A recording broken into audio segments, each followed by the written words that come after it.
কলিয়াবৰত পুনৰ গৰু চুৰি ঘটনা 3 নং বৰগুলিৰ পৰা চুৰি হোৱা গৰু 1 নং বৰগুলিত উদ্ধাৰ গৰু খুজৰ চিনে চিনে গৈ উদ্ধাৰ কৰিলে চুৰি হোৱা গৰু কলিয়াবৰত সঘনে সংঘটিত হৈ আছে গৰু চুৰি ঘটনা এবাৰ ঘটনাৰ স্থান 3 নং বৰগুলি চুলং তহলদাৰী আৰক্ষী চকীৰ অন্তৰ্গত 3 নং বৰগুলি ধৰ্মেন্দ্ৰ তিৱাৰী এটা আৰু অশোক ৰাজবৰ দুটা তিনিটাকৈ গৰু লৈ উধাও হয় চুৰ পুৱা গৃহস্থই গোহালিত গৰু দেখা নোপোৱাত সৃষ্টি হয় চাঞ্চল্যৰ অৱশ্যে গৰুৰ খুজৰ চিনে চিনে আগুৱাই অহাত 1 নং বৰগুলিত এজন লোকৰ খেৰৰ মেজিত বান্ধিত অৱস্থাত উদ্ধাৰ হয় চুৰি গৰুকেইটা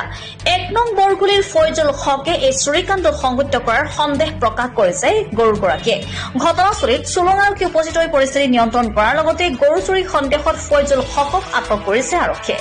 অৱশ্যে কোনে এই চুৰিকাণ্ড সংঘটিত কৰিছে বা কোন কোন এই চুৰিকাণ্ডৰ লগত জড়িত হৈ আছে সেই আৰক্ষীৰ তদন্তৰ পিছতে পোহৰলৈ আহিব কলিয়াবৰৰ পৰা অনুপৰা ৰিপৰ্ট আসাম লাইভ 7